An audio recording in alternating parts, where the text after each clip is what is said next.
Welcome back to my channel uncut Shaoli. বন্ধুরা, আশা করি তোমরা ভালো আছো। হ্যাঁ, একটু বেশ হালকা শীতের আমেজ পড়েছে, তাতে বেশ ভালোই লাগছে। যখন রোদটা উঠছে তখন মনে হচ্ছে একটু রোদ্দুরে নিজেদের সেঁকে নিই। তবে হ্যাঁ, বেলা বাড়ার সাথে সাথে গরমটা আবার বেড়েও যাচ্ছে। যাই হোক, তবুও যতটুকু শীতের আমেজ পড়েছে ততটুকুতেই আমরা ভালো থাকার চেষ্টা করি।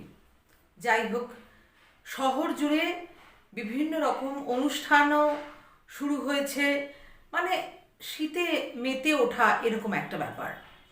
আচ্ছা, তোমাদের প্রথমেই আগে আমি অনেক অনেক ধন্যবাদ জানাই তোমাদের এইভাবে এগিয়ে আসার জন্য, আমাদের ছোট্ট অস্মিকার জন্য। অস্মিকার জন্য অনেকেই ডোনেট করতে শুরু করেছো তোমরা, এবং তোমরা নিশ্চয়ই দেখেছো আমার এই চ্যানেলে একটি ভিডিও দেওয়া আছে যেখানে আমরা অস্মিতার কাছে গিয়েছিলাম, ওর বাবা মার সঙ্গে কথা হয়েছে, এবং সেটার যে লাইভ যে ভিডিওটা সেটা আমার এই চ্যানেলে আমি দিয়েও দিয়েছি।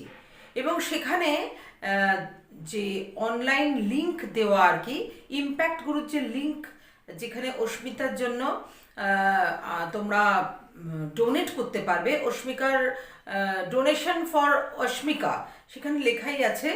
তো সেইখানে তোমরা ডোনেট করো তোমাদের মতো, তোমাদের সাধ্য মতো। অস্মিকার বাবা মার সঙ্গে কথা হলো, তারা সত্যি ভীষণ চিন্তিত আছেন, তবে তারা আশায় বুক পাচ্ছেন তোমরা যেভাবে সাহায্য করছো সেটা দেখে। যাই হোক, তোমাদের অনেক অনেক ধন্যবাদ এবং অনেক ভালোবাসা এবং অনেক শুভেচ্ছা। জানো বন্ধুরা, এই আনকাট শাওলিতে যখনই আমি ভিডিও করতে বসি যেন আমার কথা শেষ হতে চায় না। এত এত এত এত জমা থাকে যে কথাগুলো তোমাদের সামনে বেরিয়ে আসার জন্য, সেগুলো ছটফট করে। আজকে একদম একটা অন্য বিষয় নিয়ে তোমাদের সাথে একটু নিজের যে ভাবনা বা নিজের চিন্তা বা অনুভূতি সেগুলো তোমাদের সাথে শেয়ার করব। চলো তাহলে তোমাদের সাথে শেয়ার করি আমার অদ্ভুত কিছু অনুভূতি।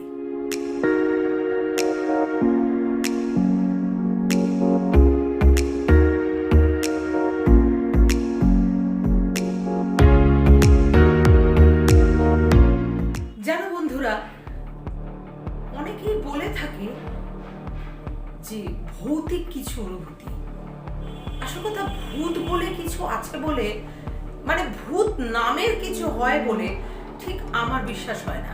কারণ ভূত মানে হচ্ছে অতীত, ভূত বর্তমান ভবিষ্যৎ, পাস্ট প্রেজেন্ট অ্যান্ড ফিউচার। সুতরাং ওইভাবে ভূত কিছু আছে বলে, ভূত নামে কিছু আছে বলে আমার মনে হয় না। তবে আনন্যাচারাল কিছু অনুভূতি তো আমরা অনুভব করি, অ্যাটলিস্ট আমি করি, এবং আমার কিছু পরিচিত মানুষ আছেন যারা এই ধরনের অনুভূতি যাদের মধ্যে আছে এবং তারা অনুভব করেন।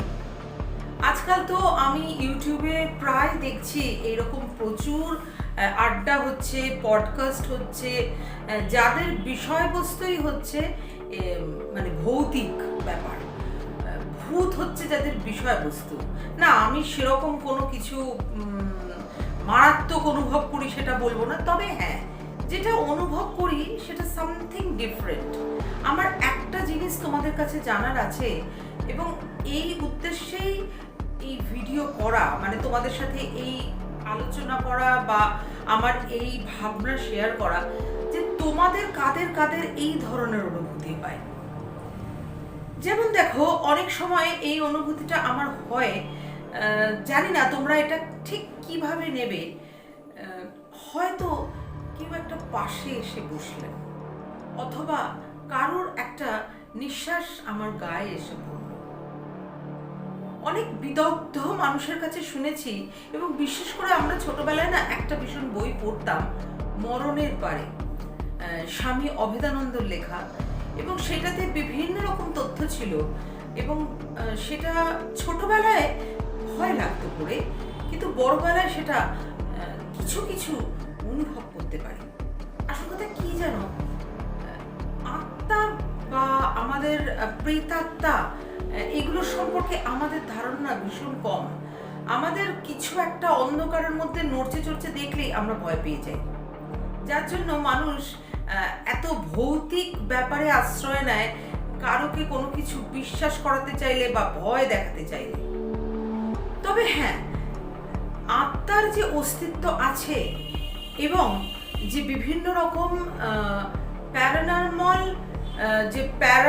যে অ্যাক্টিভিটিসগুলো আছে, সেগুলোর কিন্তু মানে একটা আলাদা ফিলিংস হয়, সেগুলো আমি অনুভব করতে পারি। অনেকেই বলে থাকেন যে যাদের রাশি হালকা তারা এগুলো বেশি অনুভব করেন। এই সম্পর্কে আমার বিশেষ কোনো জ্ঞান নেই। তবে হ্যাঁ, এই রাশি, অ্যাস্ট্রোলজি, গ্রহ নক্ষত্র, এই ব্যাপারে আই এম ভেরি ইন্টারেস্টেড। খুব ইন্টারেস্ট আছে আমার। সুতরাং অল্প স্বল্প যখন সময় পাই তখন এসব নিয়ে চর্চা করতে খুব ভালো লাগে। তবে সময় হাতকড়া পড়িয়ে দিয়েছে, যার জন্য সেই সময়টুকু হয়ে ওঠে না। কোথাও একটা মানে মিউজিকের বেরি পড়ানো আছে, যার জন্য অন্য কিছু চর্চার মধ্যে আমি ঠিক প্রবেশ করতে পারি না। যাই হোক, তোমাদের সাথে যেটা বলবো বলে ভাবছিলাম আজকে, তোমাদের কার কার এইরকম অনুভূতি হয় যে ধরো একটা কিছু হঠাৎ করে বডিটা ভারী হয়ে গেল, অথবা ধরো কাউকে একটা ফিল করতে পারছো তুমি না। আমি এটা বলবো না যে মানে একটা সাংঘাতিক বিকট কিছু মূর্তি তোমরা দেখলে, বা একটা কিছু সেই সিনেমাতে দেখায় না যে এইখান দিয়ে রক্ত গড়িয়ে পড়ছে, এখানটা কালো, ওখানটা ওই এই সেই, এইসব না। কিন্তু তোমাদের ছোট্ট দুটো তিনটে অভিজ্ঞতার কথা বলি। জানো, যখন বা আজ থেকে প্রায় ধরো বছর 3-4 আগে আমার খুব এইরকম একটা অনুভূতি হতো যে কেউ একটা পাশে বসলো বা কেউ একটা গায়ের মধ্যে নিঃশ্বাস ছাড়লো। এবং বিশেষ করে এই অনুভূতিটা হতো যখন মানে আমি বুঝতে পারতাম না সেই টাইমটা, কিন্তু বছরের একটা সময় এটা হতো। এরকম বছর 2-3 যাবার পর আমার এক ঘনিষ্ঠ দাদা, মানে ঘনিষ্ঠ এক মানুষ, উনি আমার দাদা হন। তো ওনাকে আমি জিজ্ঞাসা করি যে এটা কি করা যায়, কার সাথে কথা বলা যায়। তো উনি একজনের ফোন নাম্বার দেন এবং তার কাছে আমি যাইও। এবং তোমরা শুনলে কিছুজন অবাক হবে, আবার কেউ কেউ ভাববে একেবারেই ভাওতা। তো যাই হোক, যারা ভাওতা ভাববে তাদের জন্য এই ভিডিও নয়, তারা স্কিপ করে যেও, নো প্রবলেম। কিন্তু যারা আমাকে বিশ্বাস করো, তারা তাদের জন্যই এটা বানানো আর কি, এই আলোচনাটা করা। যে কথাটা বলছিলাম যে একটা বছরের বিশেষ সময় ওই কেউ একটা পাশে বসছে বা গায়ের নিঃশ্বাস এসে লাগছে, এইরকম একটা অনুভূতি মানে অনুভব করতে পারি। সেটা আমি যার কাছে গেছিলাম তিনি বললেন যে সেই সময়টা হচ্ছে পিতৃপক্ষ। দেখবে আমাদের দেবীপক্ষের আগেই যে সময়টা থাকে সেটা হচ্ছে পিতৃপক্ষ। ঠিক মহালয়ার দিন আমাদের তর্পণ আছে, তর্পণ করে অনেকেই আর কি। তো সেই পিতৃপক্ষের অবসান হয়ে তারপর দেবীপক্ষের শুরু হয়। এই পিতৃপক্ষে শুনেছি যা কোনো শুভ কাজ করতে নেই, এবং আমাদের যে পূর্বপুরুষদের যে যেখানে তাদের অবস্থান হয় সেই জায়গাটা নাকি ওপেন হয়ে যায় এবং তারা পৃথিবীর দিকে আসেন। শোনা কথা আমার কোনো নলেজ নেই। তবে এটা কোইন্সিডেন্ট বলবো নাকি না কি বলবো, আই রিয়েলি ডোন্ট নো। কিন্তু ঠিক সেই সময়টাই আমি অনুভব করতাম যে কেউ একটা পাশে এসে বসলো, অথবা শুয়ে পড়ার পর কেউ একটা পাশে শুলো, অথবা এরকমও সময় গেছে যে স্বপ্নে, মানে ঠিক ভোরবেলার স্বপ্নে খুব মানে কিছুদিন আগেই চলে গেছেন এমন ব্যক্তি এসেছেন আমার স্বপ্নে। জানি না তোমরা এগুলোকে কি বলবে, কিন্তু দেখো আমার জীবনে যেটা হয়েছে সেটা তো আমি অস্বীকার করতে পারি না। তো সেইটাই তোমাদের সাথে জাস্ট শেয়ার করা। কারণ এখন ওই যে বললাম যে অনেক ভূতের পডকাস্ট ইত্যাদি এগুলো দেখি, এবং তবে হ্যাঁ, সেগুলো ডেফিনেটলি আমারও দেখতে ভালো লাগে, এবং কিছু কিছু সত্যতা তো তার মধ্যে রয়েছে, কারণ আমি নিজের জীবন দিয়ে যেটা অনুভব করেছি সেটা তো আমি অসত্য বলতে পারবো না। তবে আমার মনে হয় যে যে মানুষ এই সমস্ত অনুভূতি থেকে বঞ্চিত, তারা কোনো দিনই এগুলো বিশ্বাস করবেন না। আসল কথা কি জানো তো, যার জীবনে এই জিনিস না ঘটবে, মানে আমি বলতে চাই যে এটাকে তোমরা প্যারানর্মাল বলতে পারো, অথবা একটা কোনো সুপার ন্যাচারাল বলতে পারো, যাই হোক একটা কিছু অনুভূতি আর কি, যে অনুভূতিটা ঠিক নর্মাল নয়, হ্যাঁ, সামথিং অ্যাবনর্মাল বলতে পারো, যাই হোক, কিন্তু আমি দেখেছি অনেক বিদগ্ধ মানুষ কিন্তু এগুলোকে নর্মালি বলে থাকেন। তবে একটা কথাও ঠিক যে সবাই কিন্তু এই ধরনের জিনিস অনুভব করতে পারে না।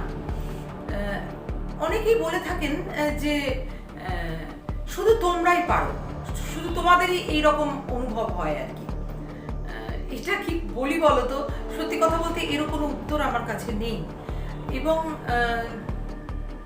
তোমাদের ইন্টারেস্ট থাকলে তোমরা বলো, আমার জীবনের আরো ছোট ছোট ঘটনা আমি তাহলে তোমাদের সাথে শেয়ার করব। তবে এমন মানুষও আমি দেখেছি যে মানুষ এসে আমাকে বলে গেছেন যে আর একজন মানুষের যে মৃত্যু হবে সেই কথা আমাকে জানিয়ে দিয়ে গেছেন। এরকম ঘটনাও আমার জীবনে আছে। তো যাই হোক, আজকে এত কথা আর বলছি না, শুধু তোমাদের এরকম অনুভূতি কাদের কাদের হয় সেটা একটুখানি তোমাদের সাথে মানে তোমরা আমার সাথে শেয়ার করো আর কি।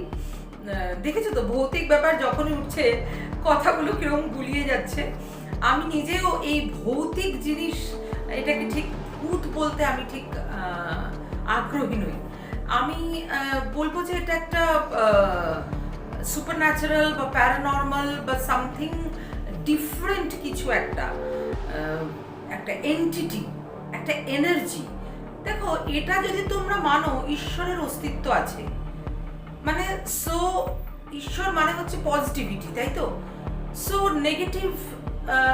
নেগেটিভিটির অস্তিত্ব থাকবে, পজিটিভ থাকলে নেগেটিভ তো থাকবেই, এটা আমরা মেনে নিতে বাধ্য। সে আমরা যতটুকুই অস্বীকার করি, কিন্তু পজিটিভ নেগেটিভ দুটোর অস্তিত্ব থাকবেই। সাদা থাকলে যেরকম কালো থাকবে, সেরকম কালো থাকলে সাদা থাকবে। যাই হোক, মানে এই তেনারা, মানে এই ধরনের এন্টিটি আমাদের কতটা ক্ষতি করে সেটা আমি বলতে পারবো না, তবে তাদের অস্তিত্ব বিভিন্ন কারণে বুঝিয়ে দেন আমাদের। তোমাদের জীবনে এরকম কি কিছু ঘটেছে কখনো? এবং ঘটে থাকলে আমাকে জানাবে।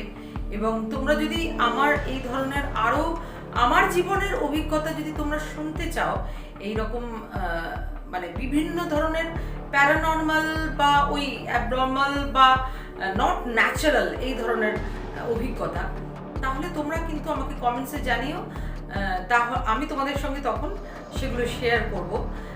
আজকে তোমাদের সাথে এইটুকুই শেয়ার করছি যে ছোট ছোট ছোট ছোট জিনিস, যে কারোর পাশে এসে বসা, নিঃশ্বাস এসে গায়ে পড়া, অথবা কেউ চলে যাবে, মানে খুব নিকট কোনো মানুষ যখন চলে যায় তার আগে একটা অদ্ভুত অনুভূতি হয়, সেটা না ঠিক এক্সপ্রেস করতে পারবো না আমি তোমাদের কাছে। আমার মনে হয় তোমাদের মধ্যে অনেকেরই এই ধরনের অনুভূতি হয়। যাই হোক, আমি অপেক্ষায় রইলাম, তোমাদের রেসপন্স করবে, তোমাদের কমেন্টসের অপেক্ষায় রইলাম। যাই হোক, আজকে এই পর্যন্তই। আমার এই মানে প্যারানর্মাল অভিজ্ঞতা যে আর কি, তার ছোট একটু অংশ তোমাদের সাথে শেয়ার করলাম। তোমরা যদি ইন্টারেস্টেড হও জানিও। সবাই খুব ভালো থেকো, সাবধানে থেকো। আর এই সময় ওয়েদার চেঞ্জ, সকলেরই ভীষণ ঠান্ডা লাগছে এবং জ্বর আসছে, অনেকেই অসুস্থ হয়ে পড়ছো। তোমরা সাবধানে থেকো, ভালো থেকো, আর সবাইকে ভালো রেখো। শারীরিকভাবে সুস্থ থেকো, মানসিকভাবে সুস্থ থেকো। খুব শিগগিরই দেখা হচ্ছে নেক্সট ভিডিও নিয়ে। ততক্ষণের জন্য টাটা।